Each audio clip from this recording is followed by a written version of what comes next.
All right. Good afternoon, everybody. Hope you're doing well. Stefan Molyneux from Free Domain. Sorry for last night. It did not quite go as planned, but we're back this afternoon. If you have questions, you can hit me up on the X space. Just request to talk. We can chat it out.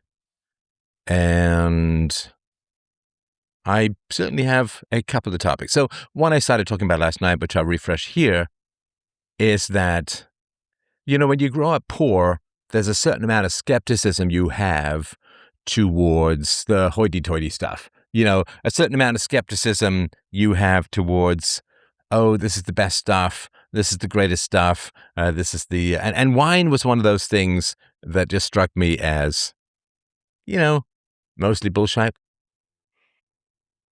if that makes sense. I worked when I was, where did I work? After I left the theater school, before I went to McGill, I worked at a high-end seafood restaurant in downtown Toronto. I was a waiter.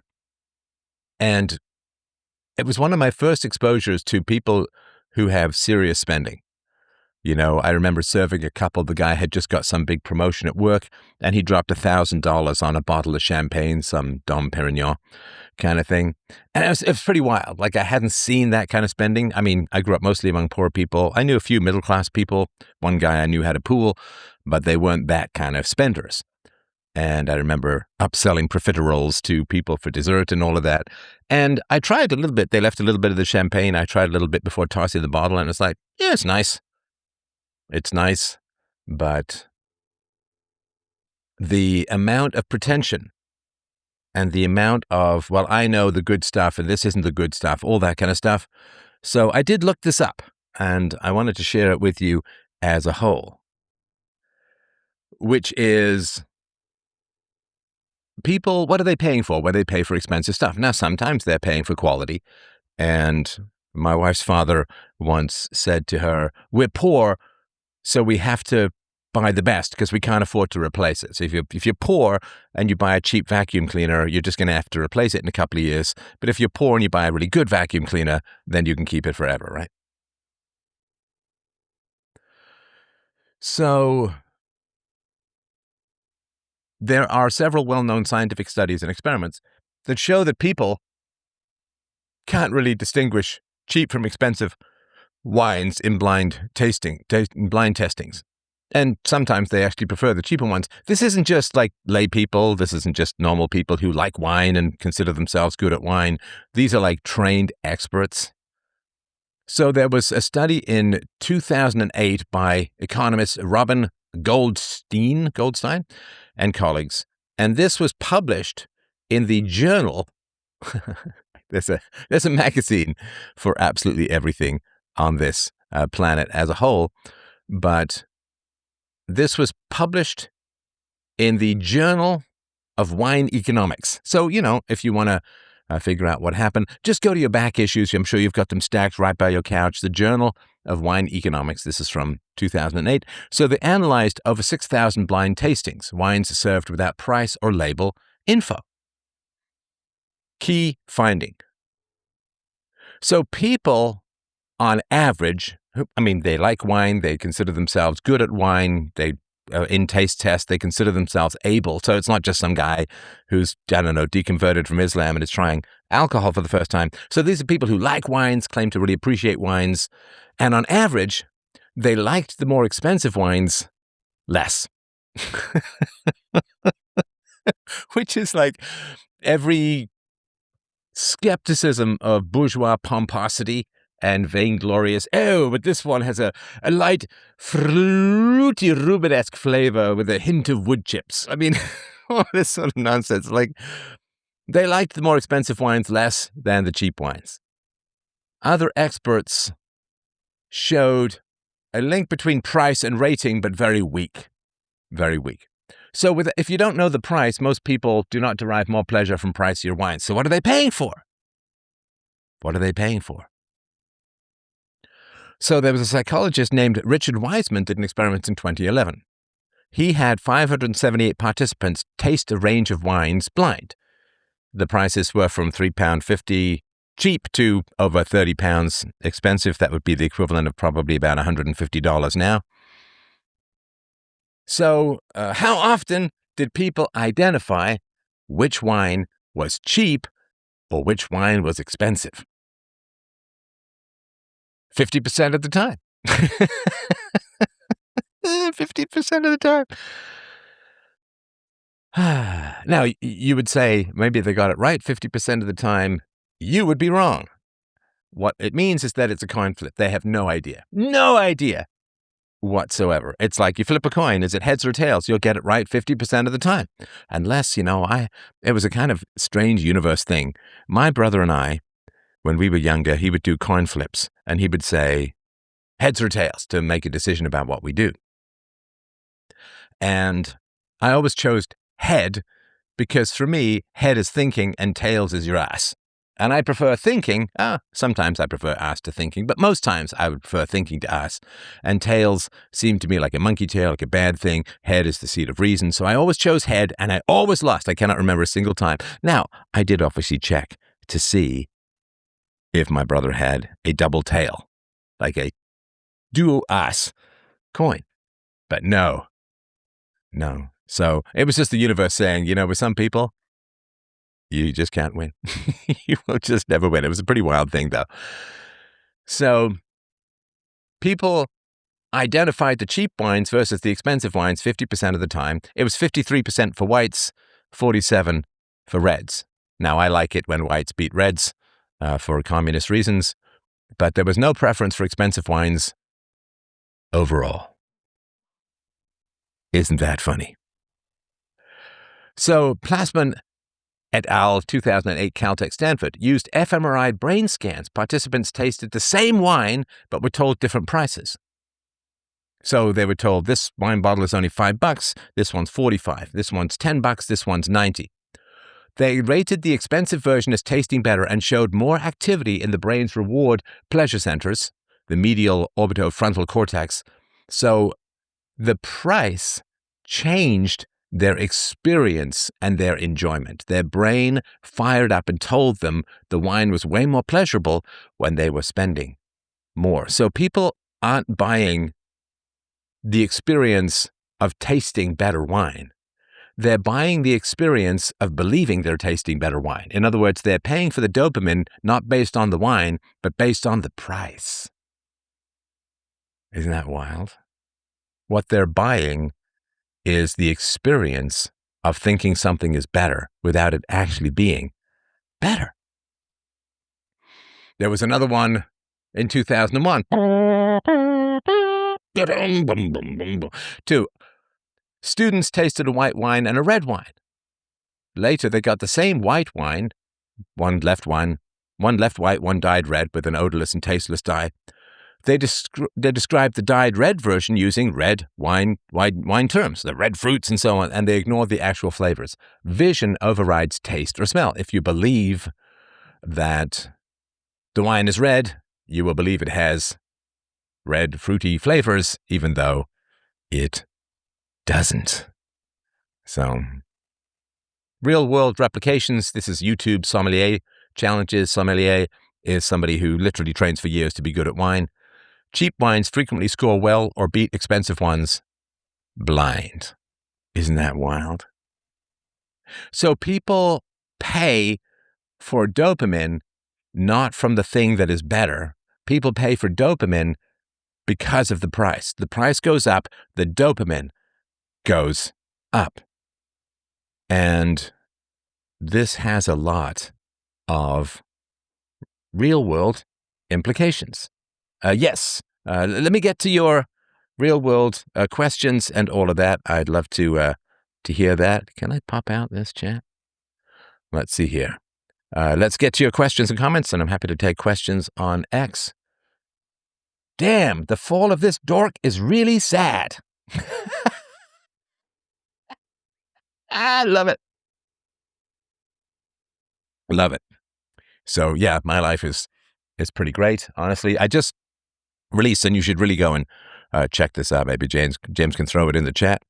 I just released, it was my first in-person interview in like 6 years. I went down to Sam Hyde studio and we did a couple of hours on a variety of topics. And Sam brought in some people for some real brief live call-in shows where people came in with their personal issues, and I brought the power of philosophy to bear and self-knowledge to bear on those issues. Pretty wild.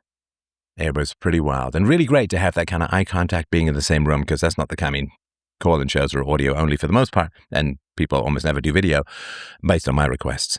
So I hope that you will go and check that out. It's doing 310 plus thousand views on YouTube, which is nice. You know, that's higher views than I've had in a while. And you can also watch, so you can watch an hour and a half of it on YouTube. Just do a search for Sam Hyde Stefan Molyneux, although you still can't find me on YouTube. Boy, they hold a grudge for like multi-generations over there at YouTube. So you can go and do a search for that video, watch it, the first hour and a half. The 2.5 hour version, I think 2 hour 40 maybe, you can get on Sam Hyde's website, and you can subscribe and watch it there. So I think it's worth watching the extra stuff. We got into a lot more detail with some people. And so, yeah, pretty good life. So, you know, you guys need to, you need to learn to not feed the trolls. You know, somebody saying, damn, the fall of this dork is really sad, right? So, so let's say that I'm a total dork and I've fallen far from grace, right? Okay. Hey, maybe I fell down the mountain, but bro, at least I was on top of the mountain. And for a moralist to face castigation, hostility, and deplatforming from society, that means you're good at your job, right? You understand? If I was a doctor and I cured someone of an illness, they wouldn't come back to me for that cure. They would no longer leave me because I was a good doctor. They wouldn't need me anymore. I would be, quote, deplatformed. If a patient keeps coming back, it's because I haven't cured them, right? And so if somebody comes along and says, Steph, you used to get a lot more views than you get now. You used to be a lot more prominent. At least I was prominent. I was like, for many years, I was like the number one intellectual in the world, the number one philosopher in the world. And that is, that's not an easy thing to achieve.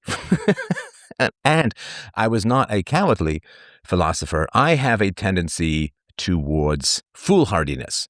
And I know this sounds like a humble brag. Well, I have a tendency to just be a little too courageous, don't you know? It's like, no. Like, it genuinely is a fault.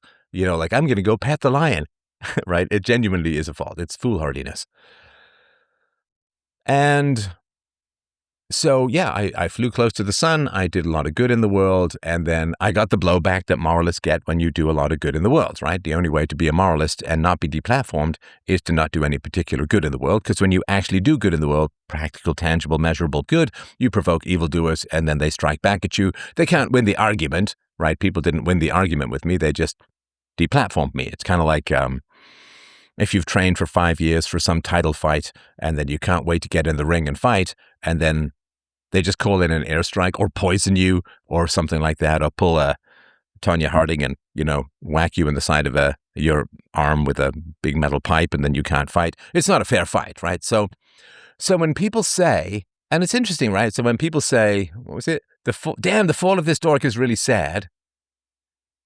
You got to go through a non-reactive process to something like that. Like, I'm begging you all. Like, you got to show some wisdom and some maturity. I'm sorry to be nagging and annoying everyone, but it is really, really important. You have to say, this is just somebody who's goading. And it's very easy to say, well, Steph's had a fall from grace when you've never been high up, right? The deal is, as a moral philosopher, you have to push the envelope to improve humanity, and then humanity is going to have its blowback. The evildoer is going to have this blowback. So if somebody says, damn, the fall of this dork is really sad, that is a goading statement, right? Please, do not fall into the trap of being goaded by losers. So let's say I'm a total dork and a total loser. Then if this guy is not a total dork or a loser, why is he here nagging and complaining, right? Or putting people down, right? I mean, let's say that I'm a dork and a loser. If somebody follows me around calling me a dork and a loser rather than go and achieve things with their own life, that's double sad. At least I, at one point, wasn't a dork and a loser according to this metric. So, yeah, just don't fall for this kind of stuff. You can say, tell me what, damn, the fall of this dork is really sad. I mean, if you want to respond at all, just say, hey, what have you achieved? Link me to your big giant website. Like, I've literally had 1 billion views and downloads of my material. 1 billion views and downloads. I've prevented close to 2 billion assaults upon children. I've changed the discourse of very important things in the world, pushed the Overton window.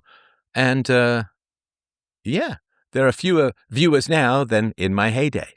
And it's sort of like saying, like, if I was the biggest music act in the world, and then I'm not playing stadiums anymore, I'm playing clubs, and people say, oh man, he used to play stadiums, what a fall from grace. It's like, did you ever play stadiums? Did you? Did you ever reach the summits? Did you ever take big risks? Did you ever reach the top of your profession? Okay, maybe you can't stay there, but have you ever been playing stadiums? Oh man, he used to play stadiums. Now he just plays clubs. It's like, yeah. And that's actually quite common. That's quite common in the world.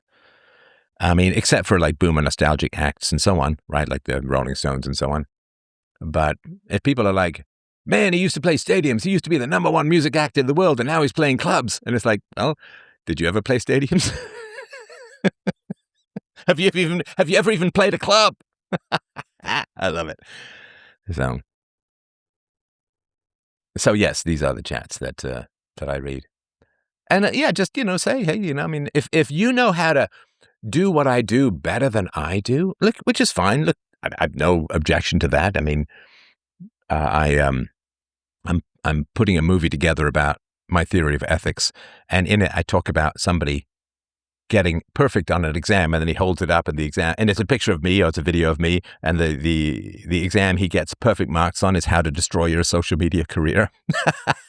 So look, if you are able to take on the immoralities and evils of the world, and you are able to sustain that, and you're able to keep it going, and you're able to survive in a way that nobody's ever been able to survive before, right? I mean, to get to the top and to really alter the moral mindset and mechanics of mankind is a very challenging, difficult. I mean, look what happened to Jordan Peterson. I mean, Jordan Peterson got addicted to benzodiazepines, I'm sure, to help manage stress and sleeplessness, because he was bigger than me after a while. I helped get him started to some degree, and then he became way bigger than me for a while. But then he also avoided particular topics, like he didn't do IQ, and he openly said, I'm not going to do IQ. There were other topics he just avoided. And then he ended up signing up with CAA, which was the agent or management representation team that also was very happy to do business with Harvey Weinstein and so on, right? So, I mean, whatever, a bit of a deal with the devil in my view. And then the guy gets addicted to benzodiazepines and says he was awake for like, a week or two, which is not physically possible. And then he ended up with this horrible addiction. I think his daughter's husband or something like that got him over to Russia, where they put him in a coma to detox him, and now he's dealing with akathisia, which is, I think, one of the after effects of benzodiazepines. So, I mean, that's terrible. I have sympathy for the guy. I mean, I have sympathy for the guy. It's a tough world being out there trying to wrestle with the hateful anti-rationalities of the planet. I mean, it's a tough gig. So, I say this with no criticism. And, people like Joe Rogan have maintained their influence only by making horrible compromises, right? Like he does a deal with, I think, Tencent owns Spotify. Tencent is in league with the Chinese Communist Party. And he doesn't challenge the drug addictions of his audience, or he doesn't really deal with child abuse or anything like that. And I mean, he turned on me, but, this is so long ago, who cares, right? But so if somebody is like, Steph, you made a mess of things, you should have stayed at the top in your career as a public, rational, moral philosopher, you should have stayed at the top. I'm like, please show me how. Like, if you can do something better, like when was the last time Paul McCartney had a hit song? Let me ask you this. Let me ask this. When was the last time Paul McCartney, I think it's been many decades, right? Paul McCartney had a top 10 song. And Paul McCartney had a top 10 song, right? Let's find out. Maybe it's more recent than I think. Oh. No, he did a collaboration with Rihanna, Kanye West, and Paul McCartney in 2015. So he had a song called Spies Like Us, which was from the movie, number 7 in 1986. No More Lonely Nights in 1984. Right? That's a long-ass time ago. And listen, right? So 40 years ago. So 40 years ago, he had a non-collaboration number one hit, right? Peaked at number 3 in 2015. So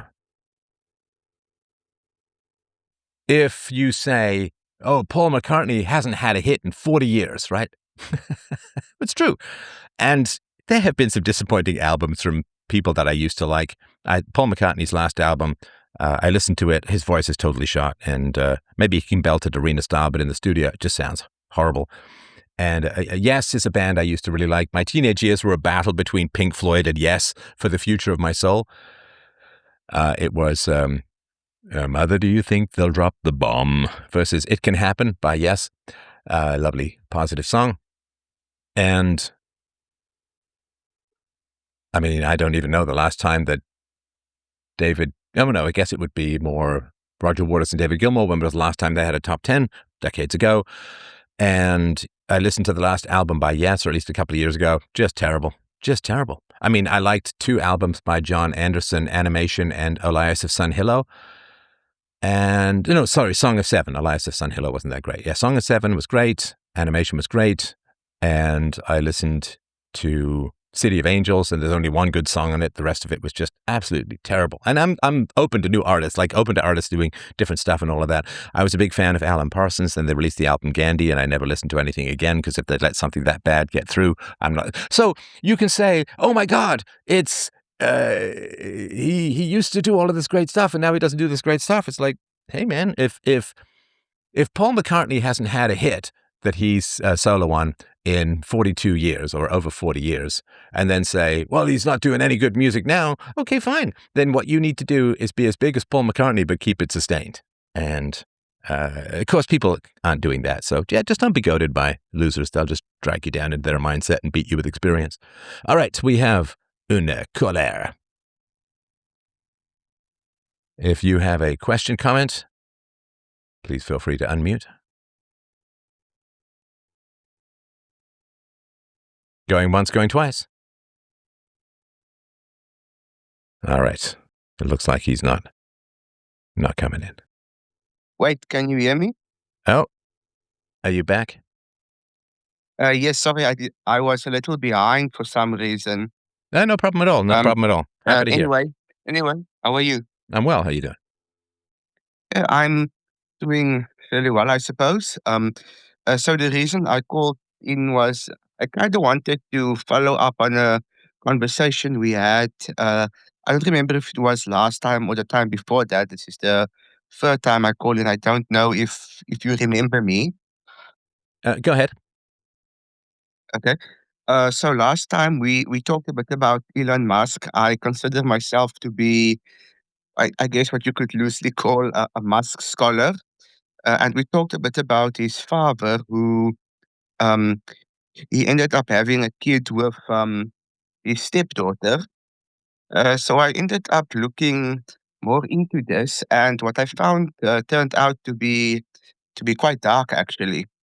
Um, so apparently, members of the Musk family. Okay, so sorry, just before you go into that, I just want to make sure that you're certain of this information, because I certainly don't want you broadcasting anything negative about people that you're not certain of. Well, I'm not 100% certain, but from what I've gathered, I think if I could put it bluntly, I believe it is more than 50% that Elon Musk's father is a pedophile. Um, yeah. Okay, Um, so why would you not be certain of that? And why would you broadcast that about someone? I mean, I've been lied about quite a bit, and I'm not saying he is or he isn't, I don't know. But shouldn't you be kind of responsible before you put information like that out in the public square and be certain? well, I'm not the first person to put it out there. I don't care if you're the first person or not. Yeah. I mean, right? It doesn't matter to me if you're the first person or not. What matters is you're responsible for what you do. You can't just follow the herd. And if other people have said things that are not true, Well, I can tell you why I believe this. Um, okay. First off, there are accusations coming from the Musk family against his father that he apparently molested his adopted daughter at the age of 6. Um, okay, so hang on. Has that been proven? no, no, it has not been proven in a court of law, but I've heard that Elon Musk himself, some of the things he's said, has indicated that this is probably true. He has described his father as having done every evil you can think of. This is a rough quote, like a paraphrase. Um, and he has cut all contact with his father. Okay, so let me just, this is from Grok. Did Elon Musk's father have a child with his stepdaughter? Yes, according to multiple reports and public statements from Errol Musk himself. Errol Musk, Elon Musk's father, has 2 children with Jana Bezudenhout, who was his former stepdaughter. Beside the note, Bezuidenhout, thank you. Errol married Jana's mother in early 1990s. At the time, Jana was about 4 years old. Errol helped raise her along with her siblings during the marriage, which ended in divorce after a few years. Years later, after the divorce, Errol and Jana entered a romantic relationship as adults. They have a son, Elliot Rush, a daughter born around 2019. Errol has publicly discussed the relationship in interviews, describing it as completely normal and emphasizing reproduction as a key purpose in life and all of this. So that is appalling. Yeah, I mean, to me, that is absolutely corrupt and evil. So I'm with you. I mean, as to whether he molested her when yeah, she was a child, let me just, again, I'm just trying to get some facts here because having been subject to falsehoods myself, I obviously want to be very sure. Are there accusations of molestation? Okay. But yeah, you can't be having children with your stepkids. That's just, I mean, even though they're not genetically related to you, but yeah. it's We absolutely discussed that last time. horrendous. Yeah, absolutely horrendous. All right, let me just see here. Mm. Yes, there are serious accusations of child sexual abuse against Errol Musk. A September 2025 investigation by the New York Times reported that Errol Musk had been accused of sexually abusing 5 of his children and stepchildren, with allegations spanning from 1993 to as recently as 2022. The earliest reported allegation involves Jana, this woman, his former stepdaughter, with whom he later had 2 children. At age 4, she allegedly told family members that he had touched her inappropriately. A decade later, she reportedly accused him of other inappropriate behavior, e.g., sniffing her underwear. Other accusations involve 2 of his biological daughters and a stepson, according to family members, police court records, social workers, and interviews.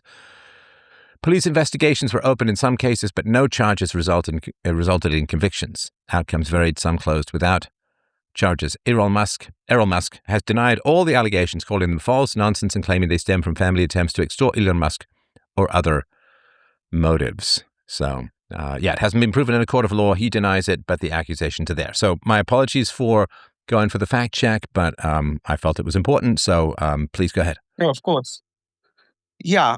So it appears to me that he has groomed this girl from a very young age. Would you agree with that? But there certainly does seem to be indications, and it is certainly a very bizarre thing to have children with a girl you raised from a very early age. That is just horrendous. Yeah. So that's one of the reasons why I believe that this is likely. But well, the main reason I brought this up is because, as you can imagine, Elon Musk is one of the most powerful individuals in the world, and I think it's important to understand his psyche, um, given the fact that his father is, in all likelihood, um, a child molester. You know, And you're right about what Elon said. 2017 Rolling Stone interview, Elon said, quote, "He was such a terrible human being. My dad will have a carefully thought out plan of evil. He will plan evil. Almost every crime you can possibly think of, he has done. Almost every evil thing you could possibly think of, he has done. It's so terrible, you can't believe it." yeah, well, there he obviously insinuates it. You know, Yes, I think you're right. And given that people would very much be happy to sue Elon Musk, he probably can't get into specifics because even his own father might sue him for defamation or something like that. So, and of Mm, course, this yeah. is the question of like Mm. why on earth would his mother have children with such an evil man? Well, he doesn't seem to have much of a. Um, he seems to have a very poor choice in woman himself. Mhm. True, Mm. true.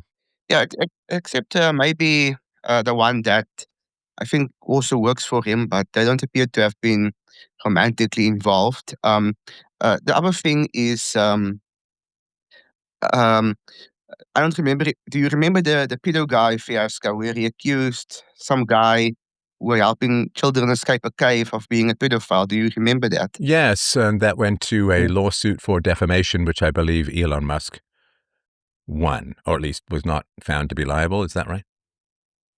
Yeah, but the reason I brought that up is because I think this is probably a sensitive topic for him.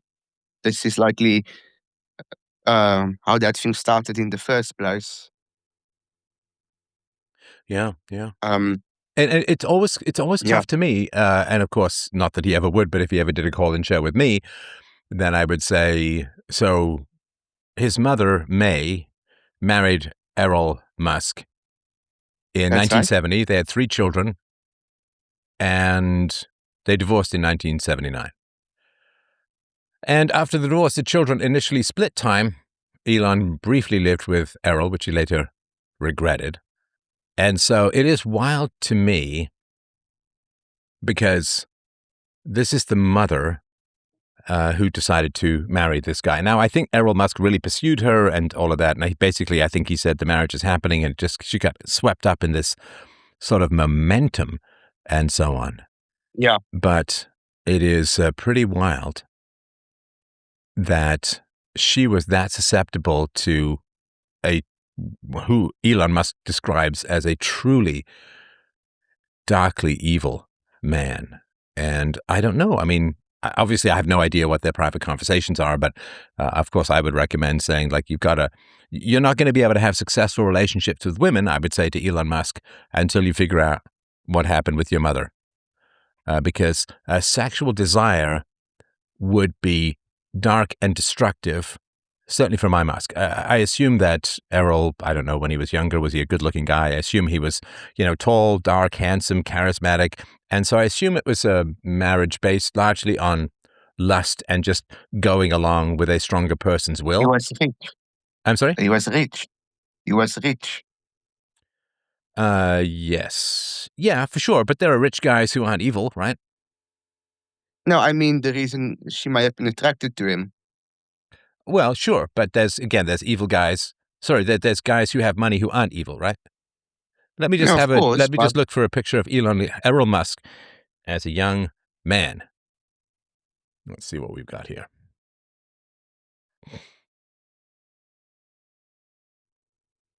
Come on, you can find it.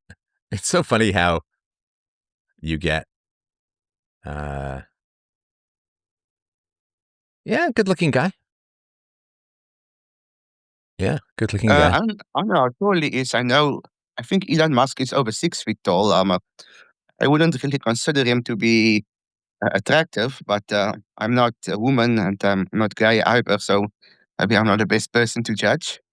6'2".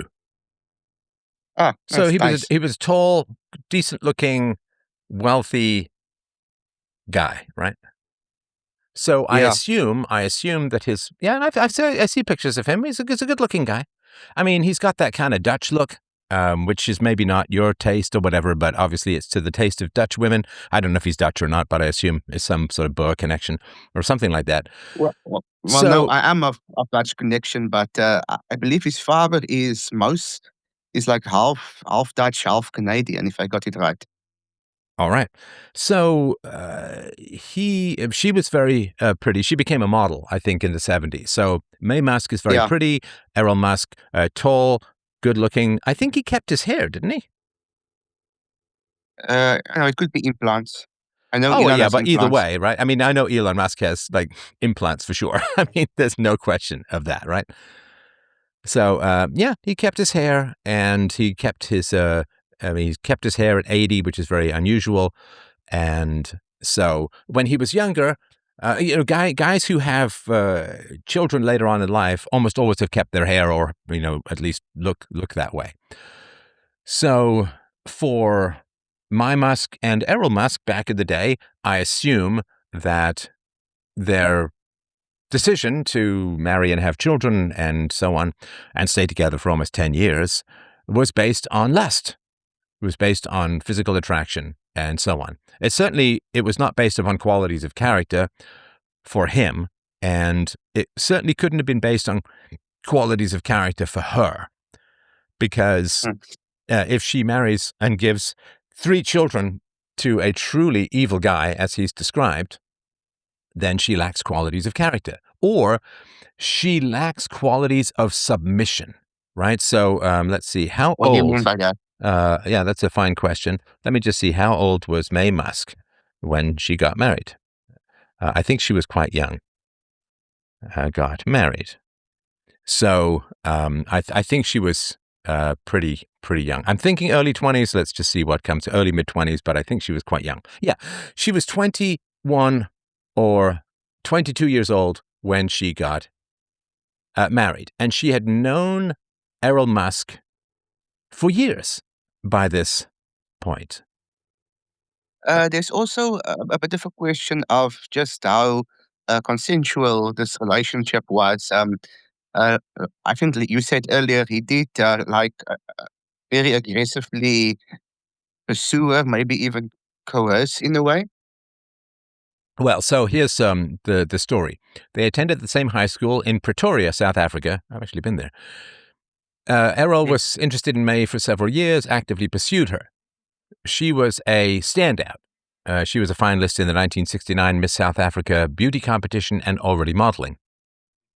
They began dating seriously as young adults. The wedding was a double wedding with May's twin sister Kay and her partner, a detail May has mentioned in her interviews. And May has described the marriage as increasingly controlling and abusive, emotionally, verbally, and physically. She felt isolated, with Errol allegedly cutting her off from family and friends and all of that stuff. And I'm going to ask how did he pursue her? And I'm asking this for a particular reason, to do with her lack of submission. Her lack of submission. Let me just see what there is. He pursued her persistently, and he chased her for about 7 years before they got married. May was initially hesitant. She said she didn't want to date him because he had a reputation for being mean or a womanizer. But as a self-described nerd who didn't get many dates, she eventually started seeing him. I don't believe that. A woman who's a finalist in a countrywide beauty competition is having trouble getting any male attention. That doesn't really... Yeah, I agree with that. Right. So the reason I talk about submission is, this is true for men and women, but we're talking about May Musk as a young woman. So if May Musk comes from a decent family, then who should be evaluating her potential husband? Well, maybe her parents or Sure, herself, maybe, her or parents. both, I guess. Yeah, Mhm. because if you're 21 or 22 and you're getting married, you have almost no life experience, and you've been very coddled and in the conveyor belt or train track of school. And if you have a good family, then you've not been exposed to evildoers. Now, if you have a good family, the one thing that's true about good people, as I was talking about earlier in the show, the one thing that's true about good people is we know evildoers, because when you're good, you end up being opposed and attacked by evildoers. So her family, if they're a good family, then they would evaluate him and say, he's got a bad reputation. He comes from a bad family. He's got a high body count. He's controlling. And they would go and talk to his ex-girlfriends like you would do your vetting. You got to vet the men that your children marry. You have to, because we all know young people, and there's nothing wrong with it. Why has lust become so powerful for young people? Because lust was contained and restrained and controlled by parental evaluation, right? So the young people can afford to be crazy lusty because the parents won't let them get married to a bad guy just because he's tall, good looking, wealthy, or whatever it is, right? So I think contraceptives also play an important role because in the past you couldn't really um, mess around without either getting pregnant, getting someone pregnant, or catching some kind of STD. right. So young people should listen to their elders when it comes to dating. And I know the boomers completely gave up on that and just let people date whoever they want. But young people should listen to their elders about who to marry. And this guy had red flags, right? What would you say are all those red flags besides being promiscuous? Well, he was mean. Oh, yeah. He had a reputation for being mean and a bit of a womanizer, and she didn't want to date him. Mm, go on. So May said Errol seemed charming and ambitious. He was an engineering student, but she later realized there were controlling tendencies even before the wedding. She had doubts going into the wedding, but proceeded anyway. Mm. So, Um, sorry, go ahead. no, you may go ahead. Well, so his her father and mother, I think in particular it should be the father. Men understand male evil in a way that women don't, because male evil is more in your face when you're a man. Male evil is Mm, often covered up in the face of females because it's a form of camouflage, right? mm. So Can we maybe just focus a bit more on Elon Musk himself? I should probably have mentioned this earlier, but it is alleged that there is not a lot of evidence for this. This is this actually is just a allegation that maybe not that well substantiated, but apparently he was molested himself as a child by sailors on a boat or something. I'm sorry, who was molested? Errol Musk, Errol his Musk. father. Well, I mean, Yeah. if somebody is going to have a wildly immoral and inappropriate relationship with the stepdaughter he raised, clearly I would assume that sexual boundaries were violated. It's not proof, this is my assumption, that sexual boundaries would have been violated by that person early on. Mm. Yeah, I think it's probably more than likely true. Yeah. So, Um, yeah, so the question is with May Musk, this charming, pretty mean, kind of womanizing guy is chasing her and chasing her, and the father has to evaluate and talk to the family and talk to the young man and try and suss him out. Because as a father, when you have a daughter or a son, or both, as a father, who your children choose to marry is who your genetics get intertwined with. And a lot of personality traits are genetic. And so all of the work that you've done to raise your kids, you should pour at least a good portion of that work into evaluating who they're dating and who they might marry, who they're going to have children with. Because you're blending two families together. You are then joining your fortunes together with an entire other family. So you really better make sure that family is good, is not evil as a whole, and doesn't have, crazy major dysfunctions and things like that, right? Yeah. How do you think this affected Elon Musk himself?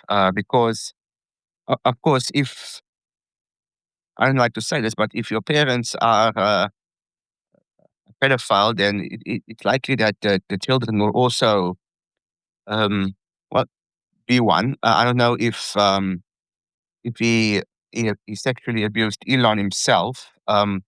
Maybe he was just into boys. There are, of course, no evidence that Elon ever did this sort of thing, despite what some people might say. I actually had an argument in front of your comment sections with a guy who accused him of being on Epstein Island.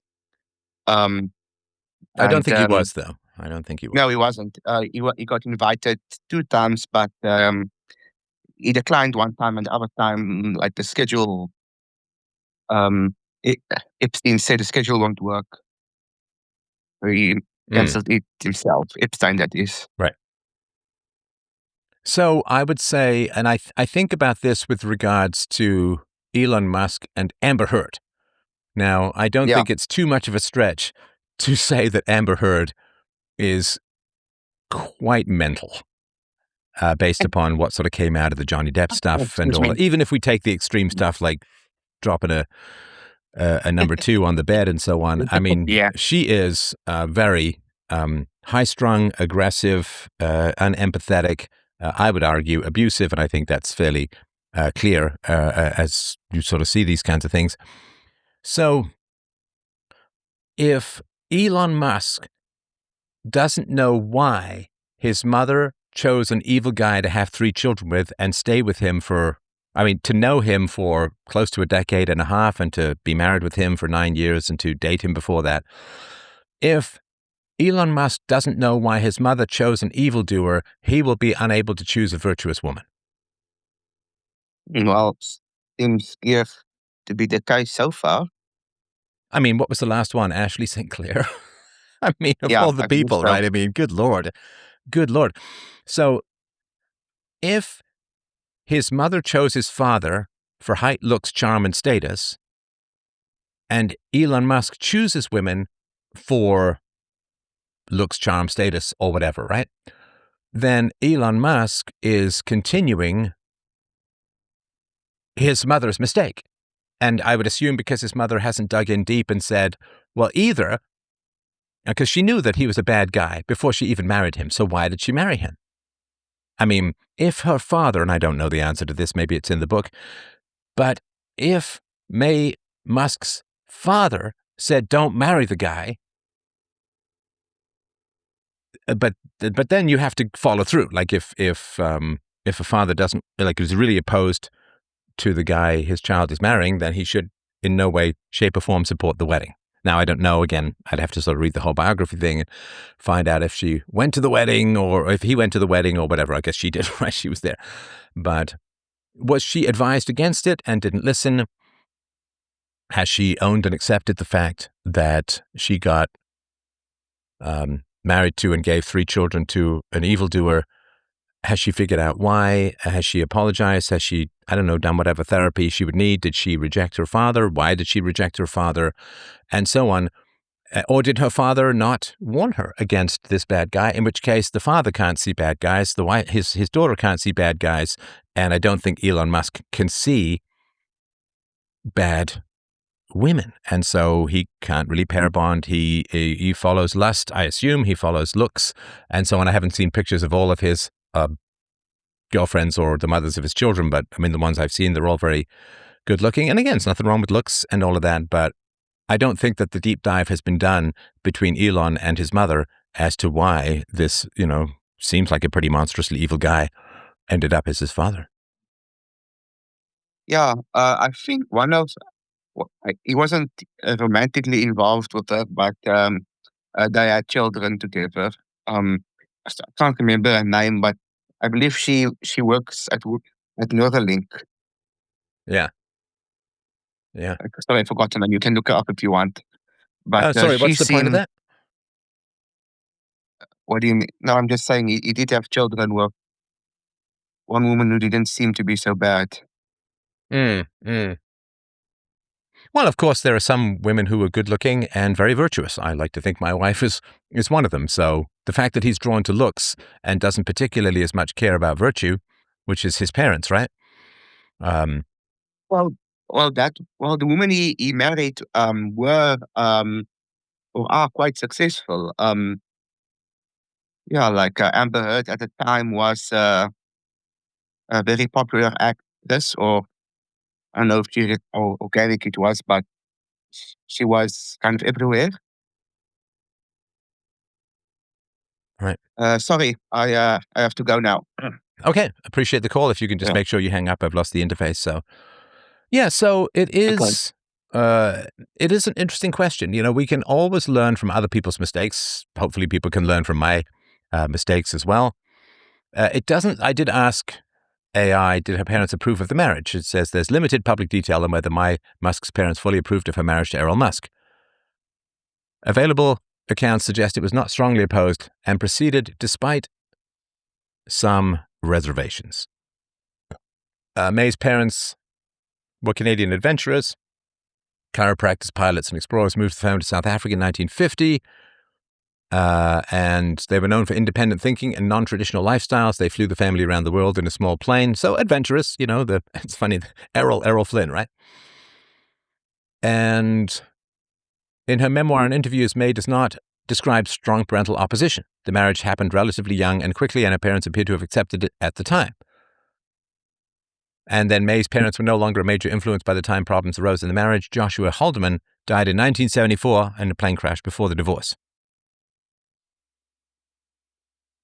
So, yeah, I don't, it doesn't seem that the parents had any particular opposition. And it is, it is one of the problems because before the welfare state, before alimony, child support, palimony, and all this sort of stuff, before all of that, parents had a significant degree of influence over who their children would marry, which is why the traditional argument is that you would go to your girlfriend's parents to ask permission for her hand in marriage because the parents had to approve. Now, why did the parents have to approve? Because in the past, of course, if the marriage didn't work out, then the woman would end up having to move back in with her parents. And so if the parents said, you really can't get married to this guy, and then she disagrees with them, she's taking a huge risk, which is that they may not take her and her kids back in if the marriage breaks up. So, but of course, with the welfare state and the government shoveling money from men to women as a whole, women no longer have to listen to their parents. And a very foundational restraint upon youthful lust is taken away. I mean, when I was younger, and this is no blame for anyone. I mean, of course, right? I mean, I wasn't making wise dating decisions when I was 18 or 19 or 20 or 21. 22 was perfect. No, I mean, I wasn't making the best decisions, but then I had no parental feedback on anything about anything and no social or feedback about anything. But one of the reasons why the marriage rate was so bad was that when the welfare state came in, women in particular no longer had to care about their father's perspective on whether this guy was a good or bad guy.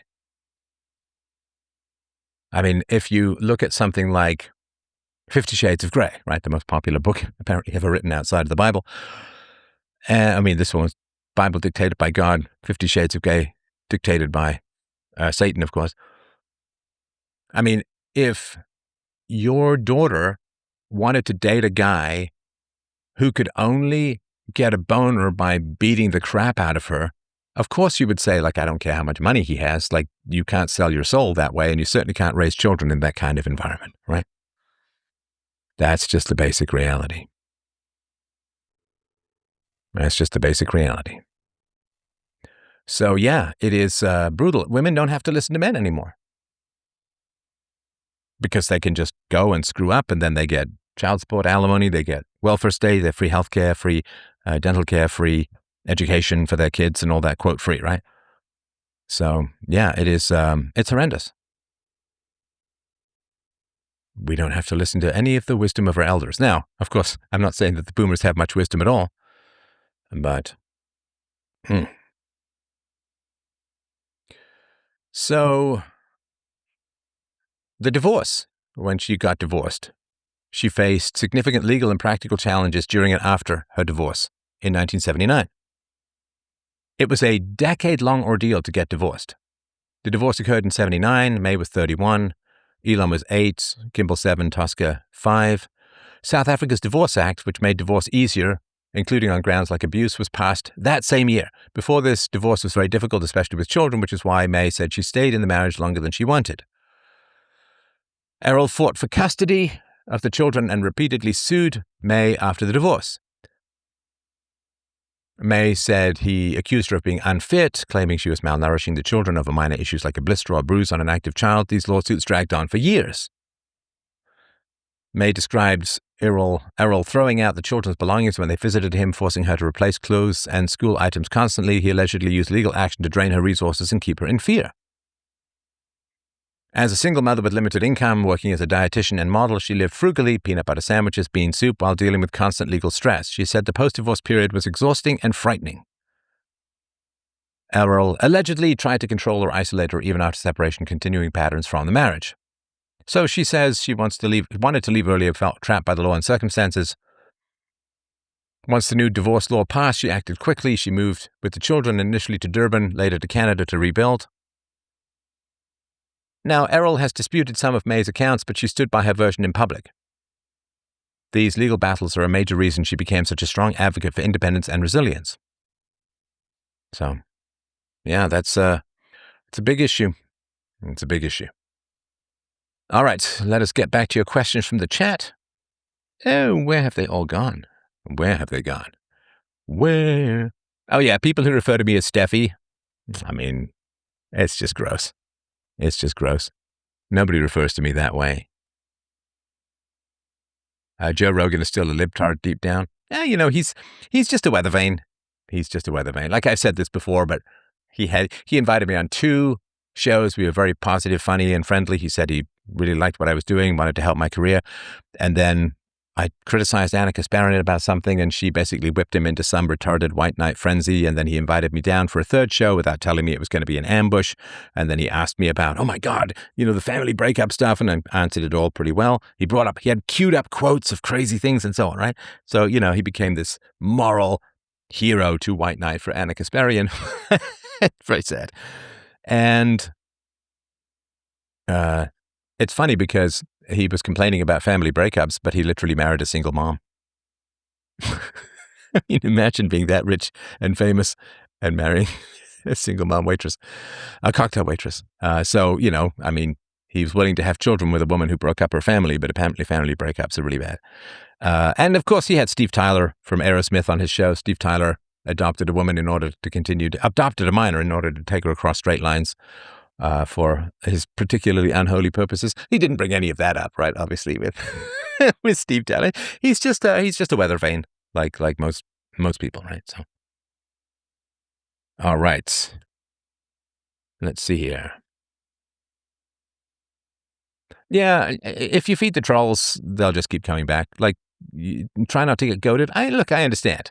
I mean, they say outrageous things, and they have the hook, right? And they have the worm on the hook. Fight back. And it's very sad. All right. Boom, boom, boom.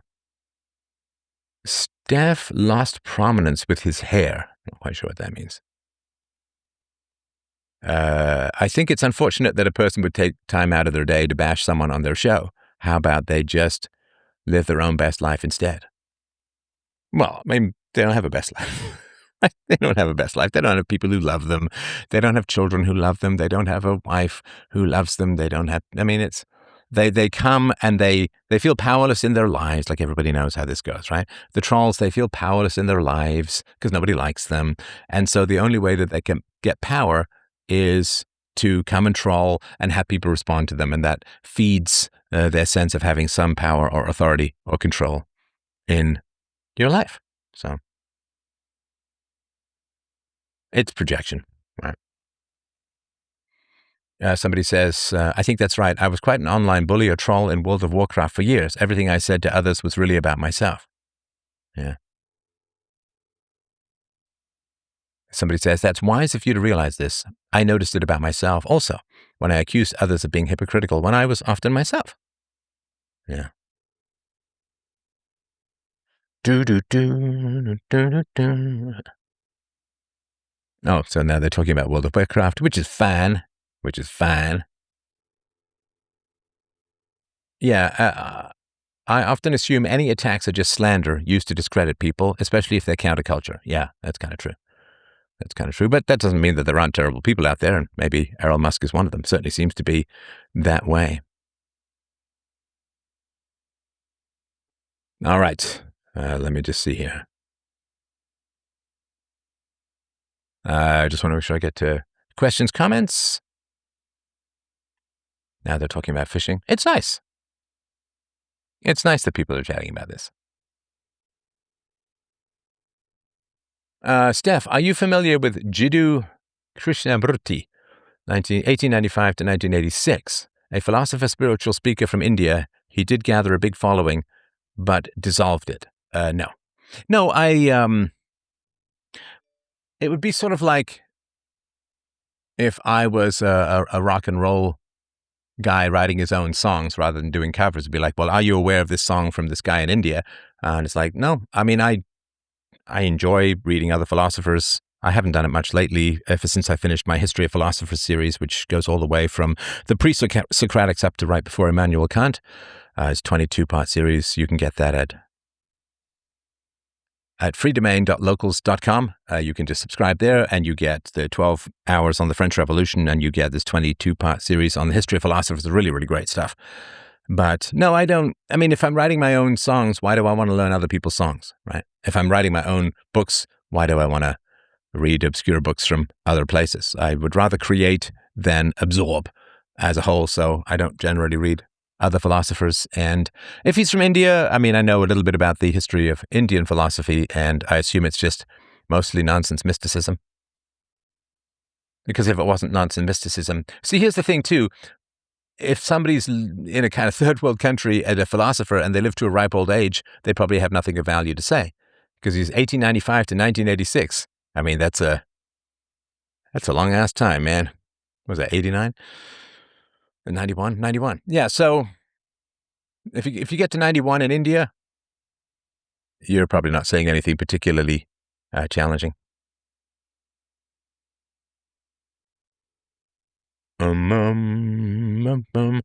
All right, let's see here.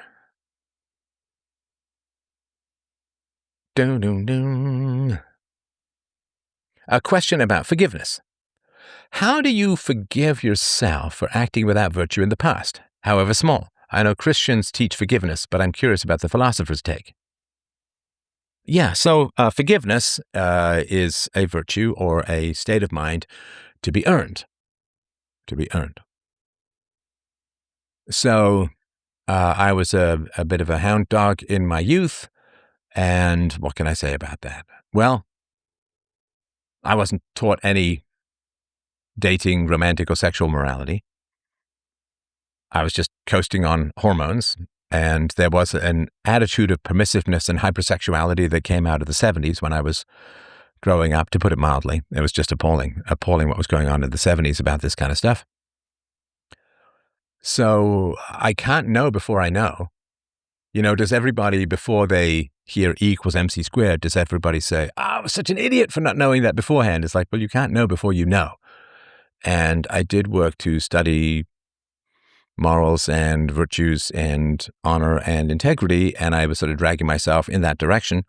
But it's sort of like if your children, like if you're a kid, right, and you're overfed, and your mom bans you from going outside, and there's only soda to drink, and the water is rusty, and there's only chips and cookies and chocolate and candy and just crap, right, and white bread. So, and then you end up overweight. Well, let's say you're 18 and you're 250 pounds. Let's say you're 60 pounds overweight, right? I mean, how do you feel about that? Well, you'd say, well, I should have eaten better, but there wasn't any good food. And I wasn't allowed outside to play. And I never had a bike. And the neighborhood was dangerous. And you can't go for walks. And you can't go to play. And like whatever it is, right? So can you forgive yourself for being 250 pounds when you're 17 or 18? I think so. I think so. So the way that you earn forgiveness for past misdeeds is to do better. Right? So the way that you can forgive yourself for being 250 pounds when you're 17, I don't think you should forgive yourself for being 250 pounds when you're 30. Right? So you say, oh, I was too heavy, and I can circumstances and environment and so on, right? Or maybe you had a thyroid issue or, the slow metabolism stuff that people say, I'm big boned, right? Oh, dinosaurs are big boned. So you can say, I forgive myself for being overweight as a teenager, but I have to earn forgiveness going forward by changing my behavior. Right? So, of course, I've never cheated on my wife, and I'm not on the prowl, I'm not on the look, and anything like that. So I have a good romantic sexual morality now, and I've earned forgiveness for past misdeeds by having better present deeds. When you're younger, self-discipline, or really at any age, self-discipline is just love for your future self. And if you weren't loved as a kid, which is usually why people do bad things, then you at least have to turn it around at some point, and you have to start loving your future self, right? So I have affection for me in my 80s, so I work out quite a lot now, right? I play pickleball, I go hiking, I do weights, and so on. Because I have affection for my future self, and I don't want to deliver to my future self a weak, hollow-boned, frail body. I want to deliver, like when I was 40, I wanted to deliver, I'm going to be 60 in a couple of months. I wanted to deliver to my 60-year-old self a, reasonably, I'm not some super muscle guy, but, obviously pretty robust, pretty strong. And there's almost nothing I want to do physically that I can't. Like I can still go rock climbing. I can still sprint. I tried this the other day. I can still sprint. Most people don't even ever sprint after the age of 30. I can still sprint. I can still go on long hikes. I can still do an hour plus of pretty hard racket sports. So I can do the things that I want to do. And I'm still doing basically the same workout I did when I was trying to gain muscle for playing Macbeth in my early 20s. Early 20s? Yeah. Was I 20? Maybe 24. So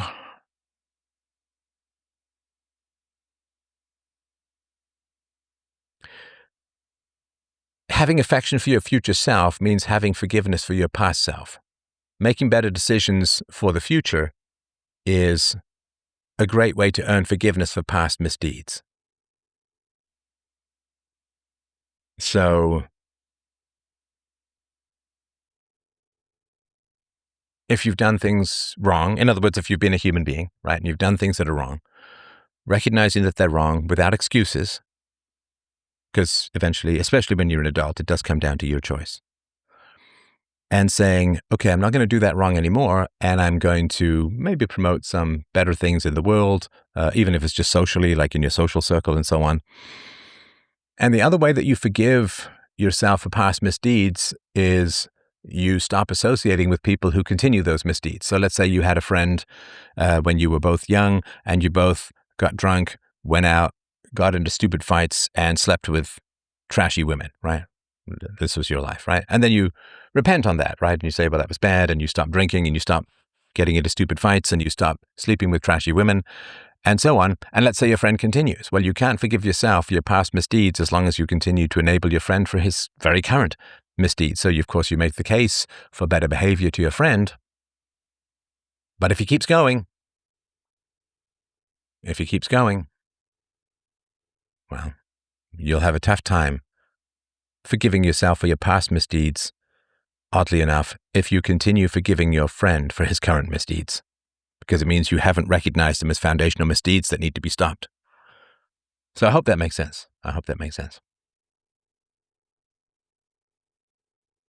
All right. Any other questions, challenges, issues, problems? Let me just go and check the chatty chat. Yeah.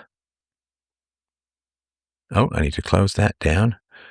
Why is that? Oh, there we go. Okay. Let's see here. Oh, does this go back to the beginning? Because I lost some stuff at the beginning. Let me just go back here for a sec. Why did you turn off the jazz? Oh, that's just music that X plays when we start. Bum, bum. What? Oh, yeah. So the guy said, damn, the fall of this dork is really sad. That is not an argument, friend. And he said, what argument? I said, this guy's a dork because he is. There is no argument. He says, Stefan is the definition of lame, dude. Old dork that thinks he's a philosopher. Again, why? Do you ever say anything of value? How the fuck do people enjoy this? I don't know. I mean, honestly, just mute people. Just mute people. This is the same guy that literally begged his diminishing audience for donations. Some brilliant philosopher. Delightful. Yes, that's true. It is true that I ask for people to exchange value to value. I've put in 60,000 hours into philosophy to distill things down to a comprehensible rate. And I know that I provide a massive amount of value in the world, and I ask for people to donate at freedomain.com/donate to exchange value for value. Maybe you go to work and don't ask for money. Maybe you see everyone else around you getting a big raise and you don't ask for a raise. Maybe you donate all of your time to people for free, but I expect people to exchange value for value. So I don't know why that is controversial. I mean, if you go to a restaurant and you eat a good meal, you should pay, right? I mean, the restaurant has provided value, right? So anyway, it's just kind of funny.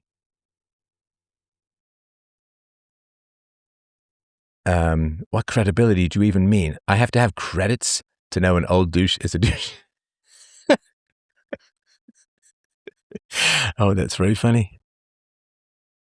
So this person, this troll obviously, is so unintelligent that they think that credits is the same as credibility. He says, what credibility do you even mean? I have to have credits to know an old douche is a douche. So he thinks that credibility is like credits. You know, in a video game, they'd say, put quarters in for credibility. You have 3 credibilities. Oh, dear. I wish to take out a line of credibility at the bank. Credibility is not the same as credits. Oh, my God. That is very funny. Stefan is literally rambling about nothing. It's true that some people can't follow my thoughts. Right? Some people can't follow my thoughts. Objectively, what flavor Monster Energy is superior? Get Izzy in here as an SME. I'm not sure what SME is, but I have not tried. I don't think I've tried Celsius once, which was kind of nice, but. Steph, how did you find playmates for your homeschooled only child when she was 5? Well, and we still have this relationship going at the moment, right? The credibility blockchain. That's right. It's not a credit union. It's a credibility union. They will give you credibility. I'm going to give you a magic wand that has people believe that you have authority when you don't. That's called a credit agency. I'd like a credibility card, please. Don't you mean credit card? No, I mean a credibility card. I mean something that I can wave in front of people that will have them believe me. A credibility card. I'd like to pay with my credibility card. No, you don't. Yes, I do. Okay, yes, you do. That's great. So, someone many years ago, oh gosh, is it close to 16, 17 years ago, someone contacted me through my show, and we've been family, friends, and gone through thick and thin over the last 16, 17 years. And so I've had people come to me through the show. I'm trying to think. I think everyone in my life has come to me through the show. I think everyone who's still in my life, I don't think there's anyone else. Everyone has come to me through the show. Now, when Izzy was very little, we took her on various activities, and I'd chat with the parents. And one parent was like, "Hey, don't you have a podcast?" I'm like, "Maybe." Maybe. And they turned out to be big fans. And so we hung out with them for a little bit. So I don't have any particular way of figuring this out for you, of course, right? MDE.TV. That's Sam Hyde Show. MDE, $1 million or something. MDE.TV. SHS episode 21, a blank slate. So you're going to have to go out into the world, and you're going to have to share your values. And a lot of people will dislike you. Some people won't understand you, but the people who do like you can form good relationships with. All right, let's see here.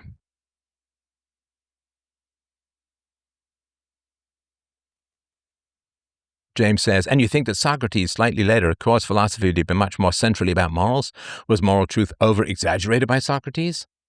Are there any drawbacks about good and evil extreme superlatives in such a way, do you think? Was the older puzzling abstract scenario philosophy and metaphysics being pushed to the side and morals brought to the forefront a good turn, or maybe overbalanced, out of balance still in another way? Right. It's unusually trolley in here today. Well, we're widening the net just a little bit. I admire your ability to be immune to trolls. I mean, I was raised by trolls. I was taught by trolls.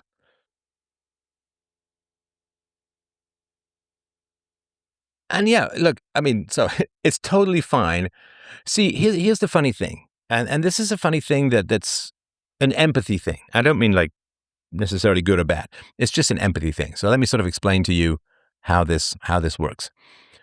So when I used to get more views, I was bigger in your mind and had more influence and more effect in your mind, which is totally fine. And then when I get fewer views, I look diminished, right? Again, I totally understand that. It makes sense. I used to play stadiums. Now I play clubs. So that makes sense. However, I'm not diminished within my own mind, right? That's from your view outside in, right? So he used to play stadiums. Now he plays clubs, right? Maybe someday he'll play the park, or I'll be a busker in the subway, or maybe I'll just play to myself or whatever, right? Two. And so I look diminished to you, and maybe there's pity or some sympathy or sorrow or something like that, but I'm not diminished within myself because I do not have a foundational relationship with the audience. I think I've been relatively immune to audience capture, when your audience says, you got to talk about this, and you end up talking about this, whatever, right? So I don't have foundationally relationship with the audience. I have a relationship with philosophy, virtue, conscience, and people I love and who love me. My relationship is that. My relationship is with philosophy, virtue, conscience, and love. Now, is that fundamentally dependent upon the size of the audience I have? And if I wanted a bigger, I know exactly what to do to get a bigger audience. I go back into politics. I talk about even more controversial stuff. I become more of an edgelord, all of that, right? So I know how to get more views. I've done it before. I went from nothing to, 10 million views a month and 100,000 books a month. Like, no problem. I know how to do all of that. Now, do I want more audience at the expense of my conscience, or at the expense of virtue, or at the expense of people who love me? No. No. The audience numbers, right? The audience is a couple of hours a week.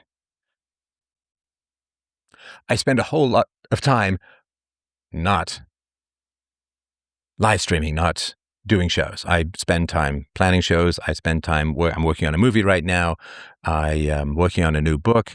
I do a whole lot of things. And to do those things, it matters that people who care about me in my life care about what I'm doing and things like that, right? So I don't know if you've ever had this where you get a short amount of perhaps satisfaction and pleasure, but it comes at the long-term kind of unease or issues.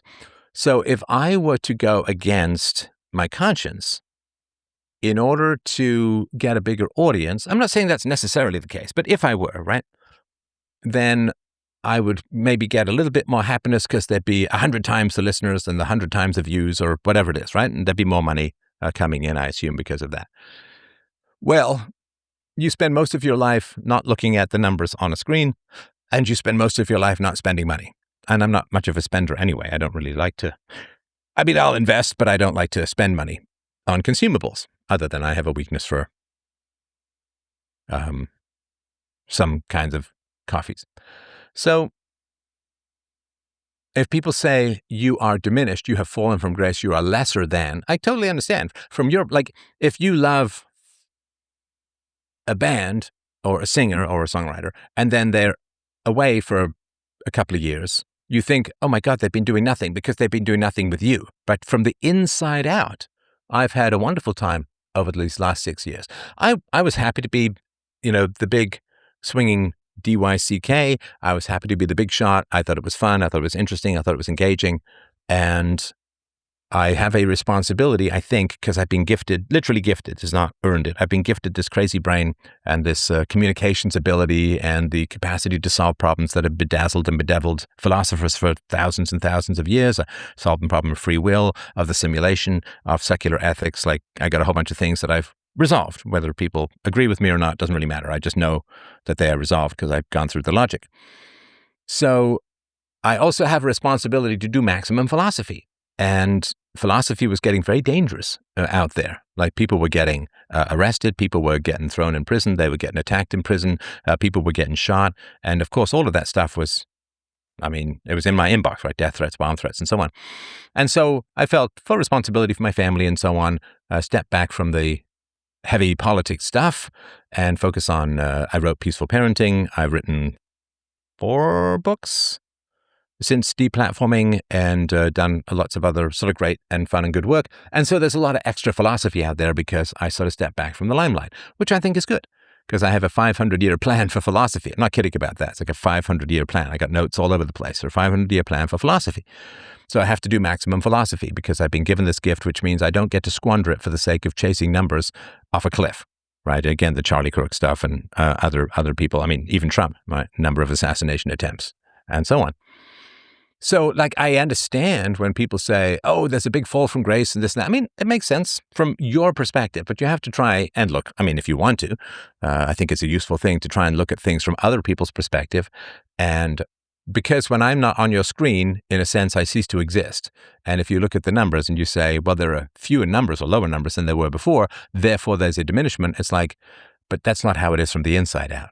If I had maintained my old pace and focus, I would probably not be here. And I'm happy to be here. And of course, I have a responsibility to family and so on all of that. So, did you ever sort out Taylor's ex? That's pretty funny. That's pretty funny. Do do do do do do do do. Steph fundamentally changed my worldview thanks to his time on YouTube around 2013 to 2016. Very nice. Well, thank you. All right. Why am I not able to? Sorry, my chat keeps flipping up and down here. It's kind of annoying to read. All right. Let's see here. Let's just get to any other questions that I didn't get to. And again, I really appreciate everyone dropping by today. A great and deep and lovely pleasure to chat with you all. Did you like Citizen Vigilante? I heard that there was a scene where the hero is having sex with a prostitute. So that's vile.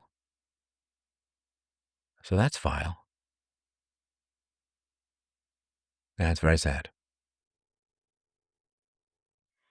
I mean, he's supposed to be, an advocate for Europeans and whiteness, and he's having sex with a white prostitute, which is being trafficked, and he owns the building where the trafficking and prostitution is going on in. So I don't know the director, but having been a little bit around the theater and film world myself, I assume that the director wanted a scene in a brothel so he could audition a bunch of hot girls and hopefully sleep with them.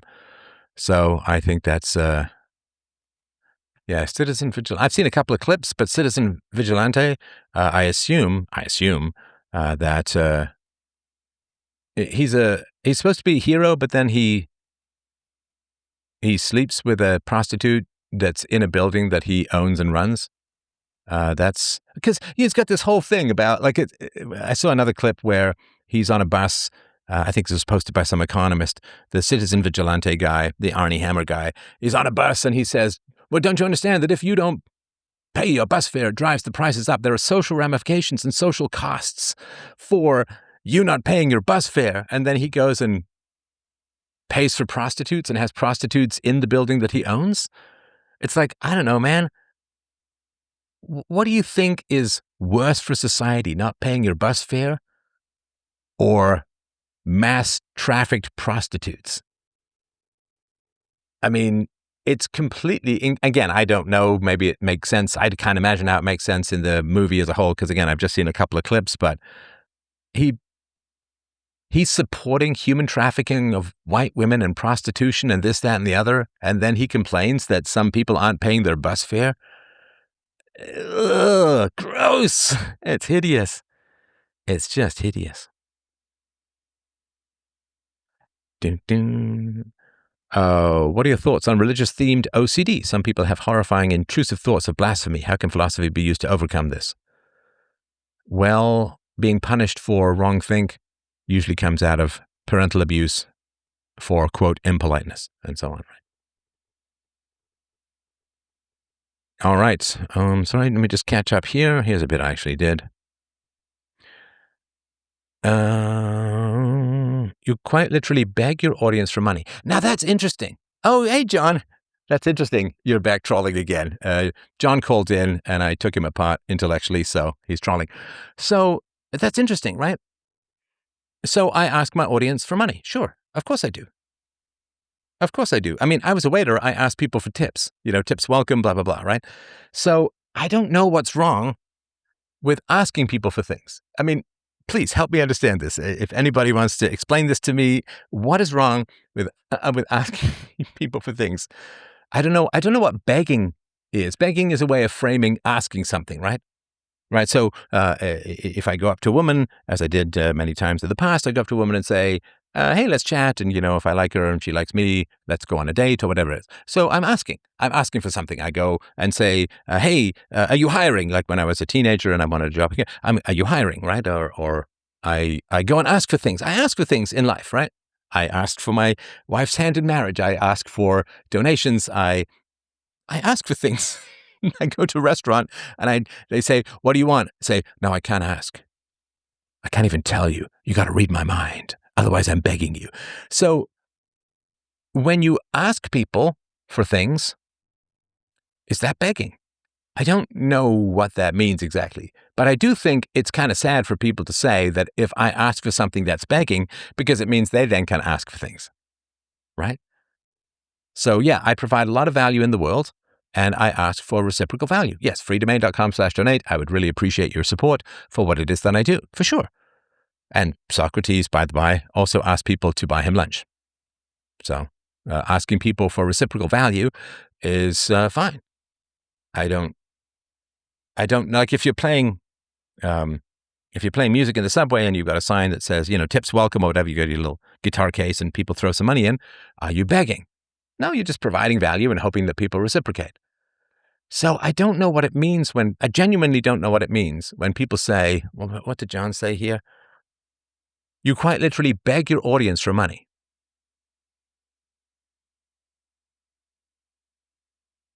Well, and I don't have commercials. I don't do ads. I don't do ad reads. I don't have sponsorship. Like, you get into something and then there's like 10 minutes in the middle for some VPN or whatever, right?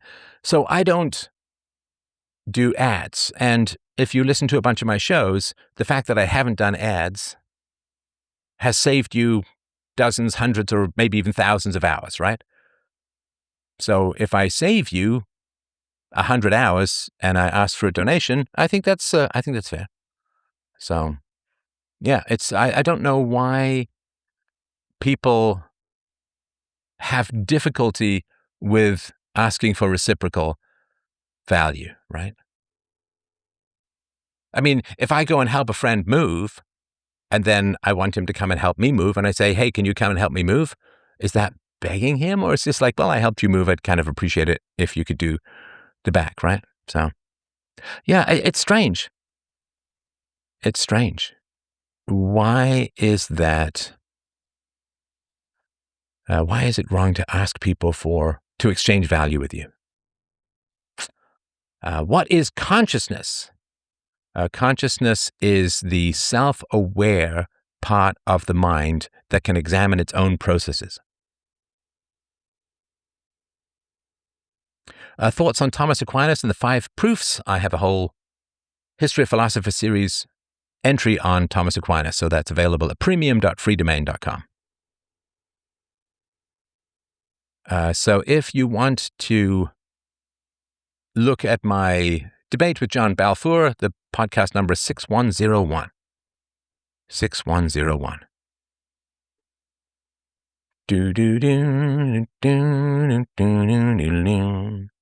We're comparing asking for lunch to giving you lots of money now. See, John, that's called moving the goalpost, right? That's called moving the goalpost. So what you said earlier is you beg your audience for money, and now you've changed it to lots of money. See, that's called moving the goalpost. It's really pathetic. It's really pathetic, right? So when have I ever said, I want you to donate $10,000. I want you to donate $1 billion, $1 billion Bitcoin, right? I just asked for donations, and they start at like what, $5 a month. So, so why would you? And you don't like. It's just so manipulative. And I never know whether people are aware of this manipulation or not. Right? I mean, I take donations of $5. It's fine. I'm never right.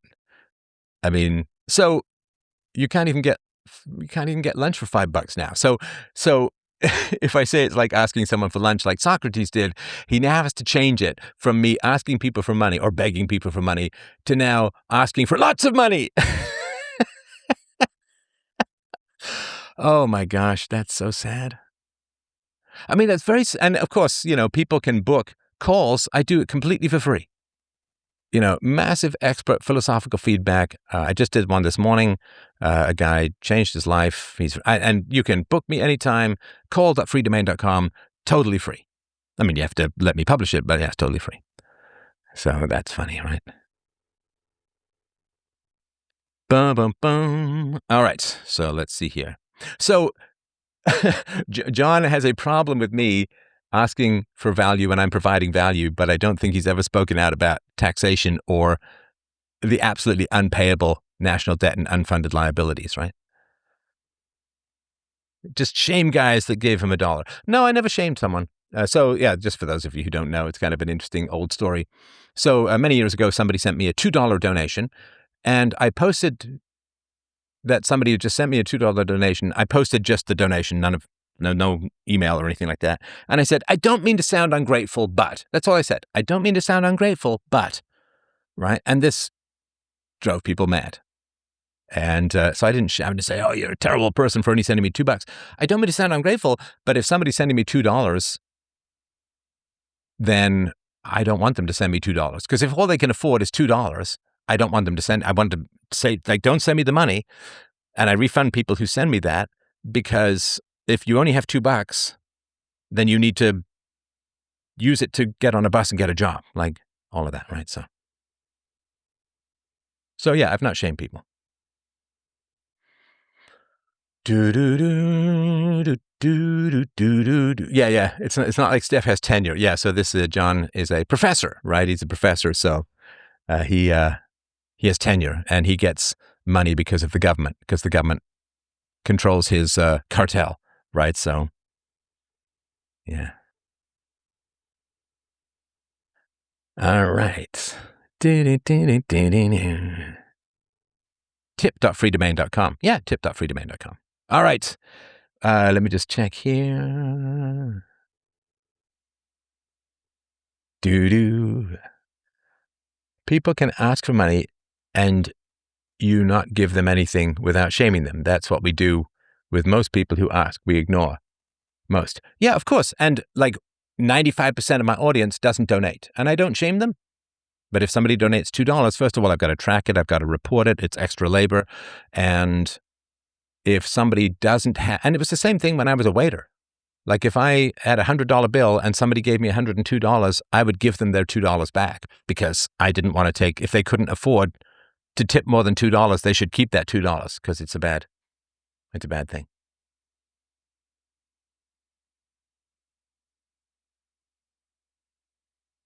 I sent you $50 10 years ago. Good deal for me. Yeah, it might be time to re-up a little bit. And the other thing too, I haven't raised my prices in 21 years, right? Like, I mean, I'm still taking $5, which is worth like $1.50 from 21 years ago. So the waiter actually provides a service though. The waiter actually provides a service though. But if you're consuming somebody's labor, by definition, they're providing you a service. Right? I mean, if you're watching a movie, by definition, the movie maker is providing you a service. And if you're watching my live stream, by definition, I'm providing you a service. So I'm sorry that basic definitions appear to be a challenge for you. Oh, that's funny. I'm consuming your content because I want to, but you're not providing me any service. It's like, but by definition, I am, right? Oh, that's funny. Steph, what do you think about people immortalizing their consciousness into AI so that it can be accessed by future generations, assuming the technology is possible? Would you consider it? I mean, I have programmed AIs with a bunch of my shows, with a bunch of my books and other kind of things as well. So, and here's the other thing, John, like, honestly, if you can do a better job live streaming and going to the world, you'll only be able to teach 1,000, maybe 2,000, maybe 3,000, depending on, the number of people you're teaching in university. You'll be able to reach millions and millions of people by live streaming. And it's a really, really great life. It's really, really a great life. And honestly, I know we've had our differences, but if you wanted to live stream and thus reach thousands of times more people than you ever could as a philosophy professor, I would absolutely help set you up. I would have you on, we'd get you going and all of that. John says, what you do isn't labor. It's completely up to the people watching it if it has any value at all. What I do isn't labor. Oh, he must be a Marxist or something like that. So what you're saying is the 60,000 hours that I put into philosophy, the people I've interviewed, the thousands and thousands of books that I've read, the massive amount of higher education, the graduate degree and all of that none of that involved labor.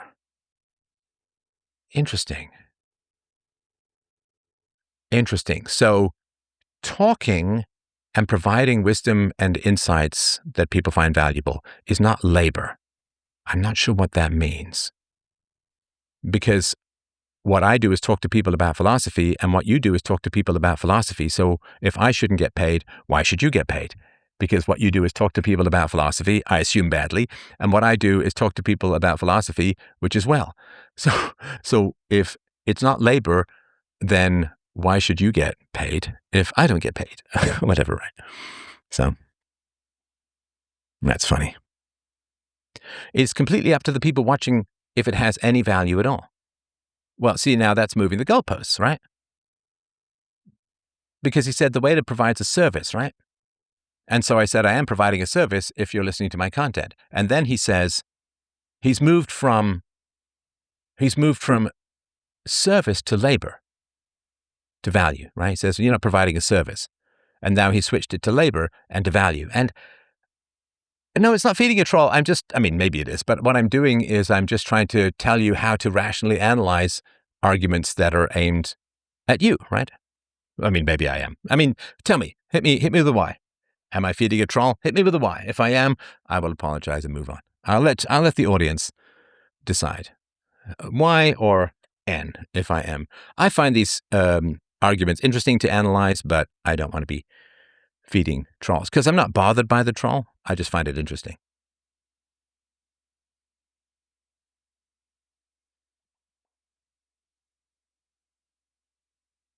Yeah, if it's up to the listener, why can't I decide to donate lots of credibility? Well, here's the thing. You can donate credibility. So I've said to people, if you don't have any particular money, that's totally fine. Then what you can do is share the arguments. You can share my videos. If I'm too controversial, you can just share the content of what I talk about and so on. So I've always said to people, you can donate time for sure. You can share the work that I do. You can share my books. You can share arguments. You can argue UPB or universal ethics without ever talking about me at all and all of that, right? So somebody says, engaging, not necessarily feeding the troll. And somebody says, no, you're highlighting toxic behavior and teaching us. As always. Well, thanks, Inf. I hope things are going well in the stuff that you've talked to me about privately. Steph, have you considered quitting philosophy for stand-up? Could be the move. I like stand-up. I've always been tempted. I did it once. Actually, I did it once in Montreal in my 20s. I got up and did stand-up, and I quite enjoyed it. I think I would be good at it, but I wouldn't say that jokes fly.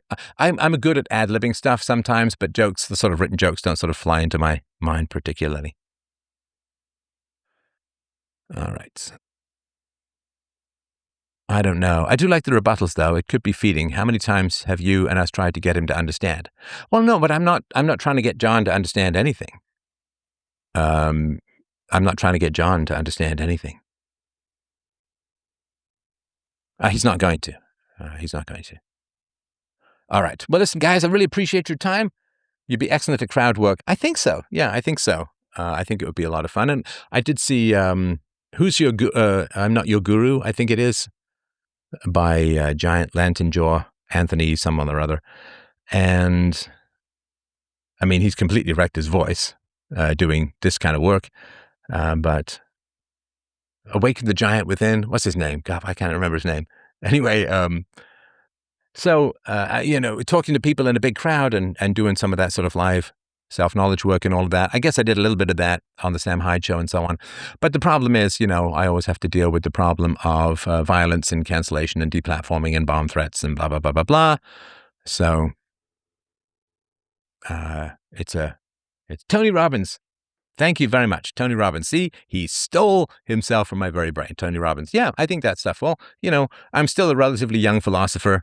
I am Gandalf in terms of longevity, at least I hope. My mother has been about as healthy as a Coke addict, and she's in her late 90s. So hopefully I'll have got a long way to go, and I'm certainly healthier than her. So maybe at some point when things have cooled down, I think they're getting better as far as free speech goes for a while. And certainly it's nice to be back on X. So it certainly could be the case that I can get out there and do some of that lovely public crowd work again, because I would love to do that kind of stuff. So, all right, get out of the studio, get out of my dreams, get into my car. Have yourself a wonderful day, everyone. Thank you for a great, great conversation, trolls and all. And we will talk to you tomorrow. Bye. I think we'll just do donors. Yeah, we'll do donors. 10 a.m. tomorrow. James, just do donors only on the X platform. Let's just do that, because I do think better when I'm walking around a little. So, all right. Lots of love, everyone. freedomain.com/donate. Bye.